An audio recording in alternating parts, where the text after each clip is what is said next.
Dear student, अस्सलाम वालेकुम। उम्मीद है आप खैरियत से होंगे। बेटा जी, हम लोग सेकंड कम्बिनेशन को ज़ेर गौर लाए हुए थे। हमने पहले चैप्टर नंबर 2 के लॉन्ग क्वेश्चन देखे, इंपॉर्टेंट 5 के देखे। आज चैप्टर नंबर 8, उसका एक टॉपिक जो सबसे ज़्यादा अहम है, हरारत मखसूसा।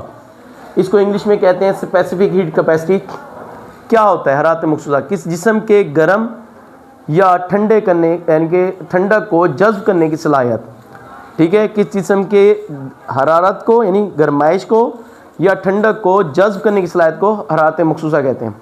अब ये देखें, जब किसी जिस्म को हम गर्म करते हैं या ठंडा करते हैं तो उससे हीट खारिज या अब्जॉर्ब होती है। उसे हम किससे ज़ाहिर करते हैं? डेल्टा क्यू से। डेल्टा क्यू डायरेक्टली प्रोपोर्शनल है एम के, यानी जितना मास ज़्यादा होगा उतनी हरारत को ज़्यादा जज्ब करेगा या खारिज करेगा।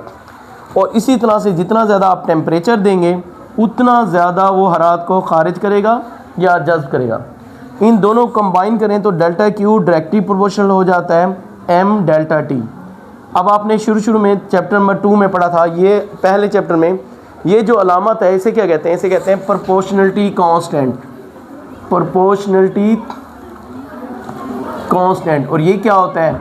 एक ऐसा अदद जिसके ज़रिए दो मिकदारों के दरमियान तनासबी ताल्लुक़ को किससे ज़ाहिर किया जाता है? मसावात से। इसको हटाकर हमने मसावात का निशान लगाना होता है। तो डेल्टा क्यू कोई ना कोई कांस्टेंट क्या लगा रहे हैं? सी। और सी जो है इसी को ही कहते हैं स्पेसिफिक हीट कैपेसिटी। अगर सी का फार्मूला निकालना है, एम डेल्टा टी इधर मल्टीप्लाई हो रहा है, इस तरफ जाके क्या हो जाएगा? डिवाइड हो जाएगा, एम डेल्टा टी। ठीक है, और इसकी तारीफ़ क्या है? Specific heat of a substance is the amount of heat. ये हरारत की वो मिकदार है रिक्वायर्ड जो ज़रूरी होती है to raise the temperature of 1 kilogram mass. 1 kilogram mass के टेम्परेचर को बढ़ाने के लिए 1 केल्विन तक। ठीक है, अब इसका अगर हमने इसका फार्मूला निकालें तो क्या है? C is equal to delta Q over M delta T. Unit निकालना चाहें तो इसका यूनिट ऑफ C का, तो डेल्टा क्यू के हरारत है, हरारत की यूनिट क्या होता है? जोल। मास का यूनिट किलोग्राम और टेम्परेचर की इकाई केल्विन, तो इसका यूनिट क्या होगा? जोल पर किलोग्राम पर केल्विन। अब हरारत मखसूसा से हमें क्या मालूमात हासिल होती हैं?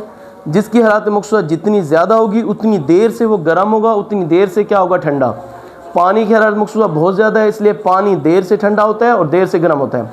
यही वजह है कि जो लोग ऐसे इलाके के नज़दीक रहते हैं जहाँ पानी ज़्यादा होता है, मसलन समंदरी इलाके के नज़दीक रहते हैं या दरियाई इलाके के नज़दीक रहते हैं, तो वहाँ का टेम्परेचर टेम्परेट होता है। क्या मतलब? मुतदिल होता है। जैसे कराची देख लें, हमारा ये शहर है जो समंदर के नज़दीक है, वहाँ सर्दी भी इतनी ज़्यादा नहीं पड़ती, गर्मी भी। और अल्लाह माफ़ करे जो सहराई इलाके हैं, रेतीले इलाके हैं, और रेत की जो है स्पेसिफिक हीट हरारत मखसूसा कम है। रेत बहुत जल्दी गर्म हो जाती है और बहुत जल्दी ठंडी हो जाती है।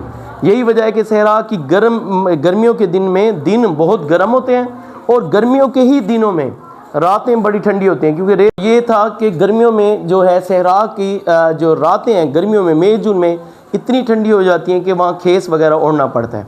तो हरारत मखसूसा से हमें ये पता चलता है आज के लेक्चर में कि किस जिस्म की गरमाइश को या ठंडक को जज्ब करने की सलाहियत। और हरारत मखसूसा में क्या मालूमात हासिल होती हैं वो आपको इस लेक्चर में बता दी गई हैं।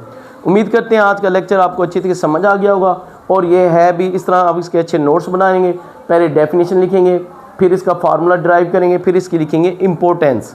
इम्पोर्टेंस में आप तज़किरा लाजमी करेंगे कि पानी का, और पानी देर से गर्म होता है, देर से ठंडा होता है। और ऐसे इलाकों का जो पानी वाले इलाकों के नज़दीक होते हैं, जैसे समुद्री इलाकों के नज़दीक होते हैं, वहाँ टेम्परेचर इतना ज़्यादा बढ़ता नहीं है, इतना ज़्यादा कम भी नहीं होता। और सहराई इलाकों में क्या है, बहुत जल्दी गर्माइश भी बहुत ज़्यादा होती है और ठंडक भी बहुत ज़्यादा होती है। और इसके बारे में मज़ीद अगर इस टॉपिक से रिलेटेड आपके जहन में कोई क्वेश्चन है तो आप मुझसे पूछ सकते हैं, मैं कोशिश करूँगा इसको वजाहत करने की।